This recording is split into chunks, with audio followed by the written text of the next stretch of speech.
So mga tol, ito pala ang totoong nangyari sa glove issue kahapon pagkatapos ng weigh-in at press conference ni Casimero at Uguni. May dala nga pong tatlong Cleto Reyes gloves ang team ni Uguni. Yung yellow, para daw yung kay Uguni. At yung kulay black naman mga tol, para naman daw yung kay Casimero. Subalit napansin daw ni Casimero na makapal daw yung black na gloves. Kaya sinabi ni Casimero mga tol, na parehas na lang daw na yellow ang gagamitin nila ni Uguni. Total, dalawa naman daw yung yellow na gloves na nandoon. Nagkaroon daw ng pagtatalo mga tol, dahil ayaw daw ni Uguni na gamitin ni Cuadro Alas ang yellow na gloves.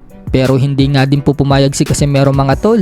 Kung ayaw daw ipagamit sa kanya ang yellow, pwede naman daw siya gumamit ng winning gloves. Ang nangyari po, may dala po si Uguni ng Cleto Reyes, tatlong klase. Nakita niyo naman po sa thumbnail ko, yung po yung mga pinagpipilian. Ang problema po, yung dalawa po doon ay yung isang black at yung dilaw. Kasi po pag yung dilaw, kay Uguni po yun. At yung black kay Champ. No, ngayon, siyempre, kinikilatis ni Champ, no, magkaiba talaga ng kapal. Kaya, ang pinipili ni Champ, yung isang manipis na dilaw. Dalawang dilaw yan, nasa thumbnail ko, no. Ayaw naman ni Uguni piliin yung isang manipis. Kaya medyo may debate. Alaman po bukas kung tuloy po ba yung Cleto Reyes or winning na lang po. Buti na lang. Galing ka na yung choice. Buti na lang malupit yung ating boss, Champ Cuadro Alas Casimero. Isang immortal na hindi pwedeng gulangan.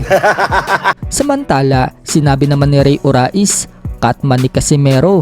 Siya daw talaga ang original na Catman ni Casimero. Noong nag-uumpisa pa lang daw si Casimero sa professional boxing, siya daw kasi ang kasakasama ni Casimero at nagsisilbing Catman at trainer ni Cuadro Alas. Natanong nga po si Ray Orais mga tol, may nagsabi daw kasi sa kanya na wala naman daw siyang background sa nursing at medicine. Bakit daw siya magka-Catman? Kaya sagot ni Ray Orais mga tol, ano daw ba ang connection ng nursing sa boxing?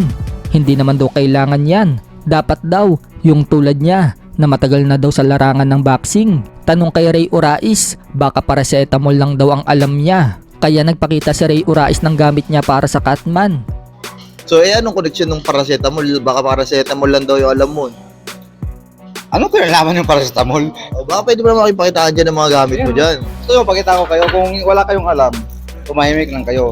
Ito, pag may ano yung ilong ng boxer, hindi kailangan ng ganunin kasi lulubo yan dito eh. Hindi pinapasinga. Kasi nga, igano mo lang yan, ipasok mo lang yan, steady mo. Tapos, pag ano, hayaan mo na lang, pag ano, tapos kunin. Yun ang Coach, bakit nung laban ni Champ Casimero kay ni Timba, nakita ko dumugo ilong, hindi naman ganyan yung ginawa. Parang pinasinga sa tuwalya. delikado yun. Kasi bubuka yung dito niya eh. Casimero, gumaganon. Kasi dito yung ano eh. Dapat kung nurse kayo, dapat alam nyo. Yun naman pala yun. Oh. So ano masabi mo coach sa laban bukas? Anong prediction mo? Siyempre, 1-1% mananalo tayo, knock out pa.